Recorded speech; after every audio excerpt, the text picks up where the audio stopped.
What are the 5 C's of email writing? అసలు email రైటింగ్లో 5 C's అంటే ఏంటి? Business communication is heavily reliant, అంటే మనకి ప్రచారంలో ఉండేటటువంటిది ఈమెయిల్.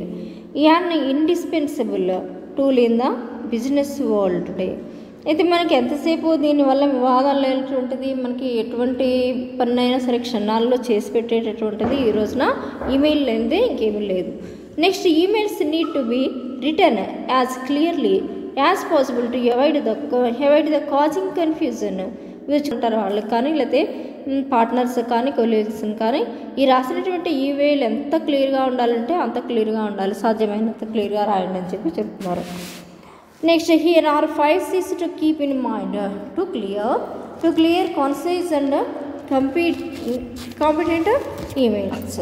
అయితే మనం రాసేటటువంటి ఈమెయిల్ ఎంతసేపు ఎలా ఉండాలి? క్లియర్గా ఉండాలి, కన్సైజ్గా ఉండాలి, అలాగే కాంపిటెంట్గా ఉండేటటువంటి ఈమెయిల్ అయ్యి ఉండాలని చెప్పి ఫస్ట్లో ఏమి కంప్లీట్లో చూడండి. State your purpose up front and provide the right amount of information. అయితే మీకు మీ యొక్క పర్పస్, ఏ ఉపయోగంతో మనం దాన్ని రాస్తున్నాము అనే దాన్ని టోటల్గా మనకి ఇన్ఫర్మేషన్ అంతటినీ ఒక రైట్ అమౌంట్లోని ఇమ్మంటున్నారు. ఫలానా దాని గురించి ఇప్పుడు దాకా మాట్లాడడం ఏదో ఒకదాని గురించి.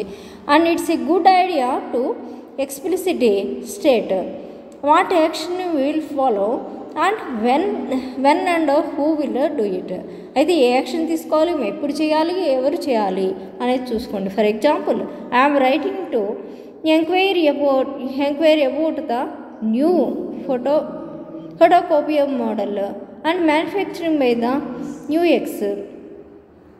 అయితే ఇప్పుడు ఉండేటటువంటి ఒక గొప్ప ఐడియా ఏంటి అనేది చూసేసరికి, గొప్ప ఐడియా అనేది మనకి ఎలా ఉంది అని అంటే, ఇక్కడ ఏ యాక్షన్ అయితే ఫాలో అవుతున్నామో దాన్ని ఎలా అయితే చేయాలో అని దాని గురించి మనం ముందుగా విశ్లేషణ అనేది తీసుకోవాలి. For example, I am writing to enquiry about the new photocopier model. అంటే ఇప్పుడు నేను దేని గురించి రాయలేకపోతున్నానో, ఫలానా విషయం ఏదో న్యూ ఫోటోకాపియర్ మోడల్ గురించి దేని గురించో రాస్తున్నానని చెప్పి చెప్తున్నారు. Manufactured by NEWX. We should state the reason for writing the opinion sentence to the email and present all the information in logical order. మీరు రాసేటప్పుడు రైటింగ్ ఎలా ఉండాలి? ఓపెనింగ్ సెంటెన్స్ ఏదైతే ఉందో దాంట్లో ఫుల్గా ఇన్ఫర్మేషన్ అంతా ఉండాలి. ఓపెనింగ్ సెంటెన్స్ చదివితేనే మొత్తం అర్థమైపోయేలాగా ఉండాలి అని చెప్పి చెప్తున్నారు. దీన్ని మనకి ఏ విధంగా చెప్తారంటే లాజికల్ ఆర్డర్ కూడా చెప్తారు.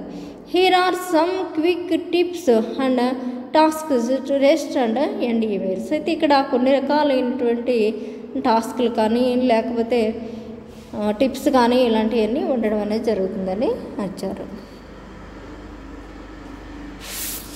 నెక్స్ట్, ఎలా ఉండాలి? క్లియర్గా ఉండాలి, స్పష్టతని కలిగి ఉండాలి. Use precise language. Example, you now have until 31st March to remove all the machinery from the site. అయితే అన్నెసరీగా రాసినటువంటి వాటినన్నింటినీ సైట్ నుంచి పీకేసి పడేయండి, తగ్గించండి అంటున్నారు. Keep it simple so your message can't be misinterpreted.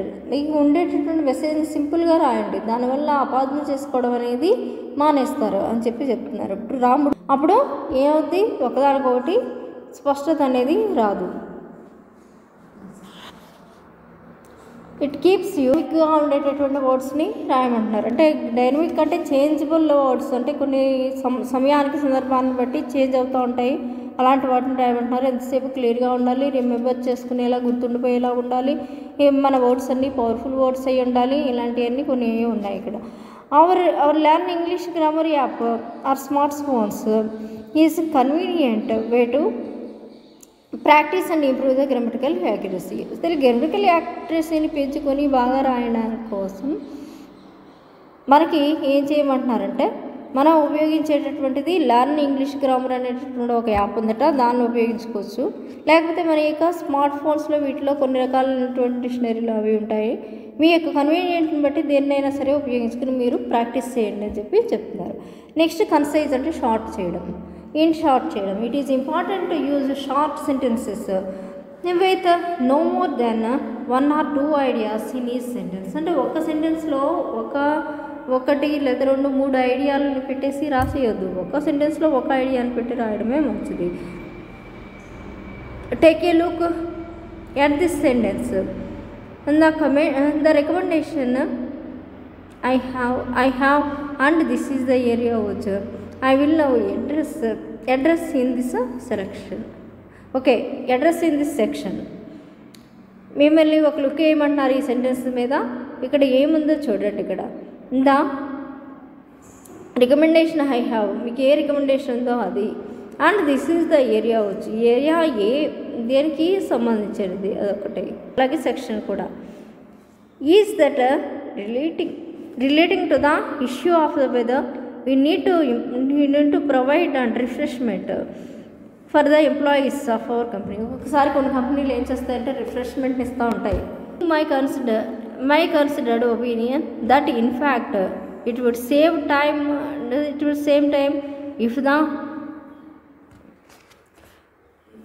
a fermentation and meal and could be provided by our company rather than having the employees go outside for the every eventual refreshment. అయితే ఇక్కడ వీళ్ళు ఏం చేస్తూ ఉంటారంటే, మనకి ఏదైనా refreshment కానీ ఇలాంటివన్నీ కంపెనీస్ ప్రొవైడ్ చేస్తారని ఆల్రెడీ చెప్పుకున్నాం కదా. ఇక్కడ ఆ company rather than having the employees go outside of any individual refreshment.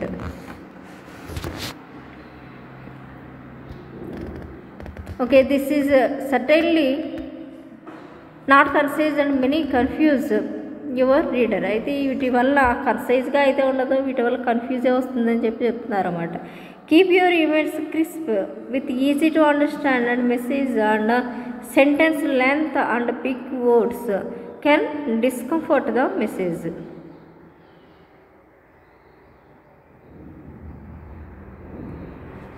అయితే ఇది తప్పకుండా ఎలా ఉండాలి, కన్సైజ్గా ఉండాలి. మనం కన్ఫ్యూజన్ లేకుండా ఎదుటి వాళ్ళకి ఏం పంపిస్తున్నాం అనేది తెలియాలి. అండ్ మీ యొక్క ఈమెయిల్స్ ఏవైతే ఉన్నాయో వాటన్నిటిని కూడా అండర్స్టాండ్ అయ్యేటటువంటి మెసేజెస్గా ఉండాలి. అలాగే సెంటెన్స్ లెంత్ ఏదైతే ఉందో అది పెద్దది కాకుండా చిన్నదిగా ఉండాలి. And if your email runs to many paragraphs you likely have a problem. ఎక్కువగా పారాగ్రాఫ్ రాస్తారనుకో ఈమెయిల్కి అనేదానికి అర్థం లేకుండా పోతుందని చెప్పి మనం మామూలుగా ఫార్మల్కి ఎక్కువగా మర్యాదపూర్వకంగా ఉండే వాళ్ళకి రాస్తామని చెప్పుకుంటున్నాం. అలాగే ఫార్మల్ లెటరే బాగా ఎక్కువ ఫార్మాలిటీస్ని పాటిస్తూ ఉంటుంది. అంటే ఫార్మల్ ఈమెయిల్ కంటే కొంచెం మర్యాద లేకుండా రాస్తున్నా అంటే మామూలుగా కొంచెం మర్చిపోయినా ఏమైనా కూడా పర్వాలేదు అన్నట్టు.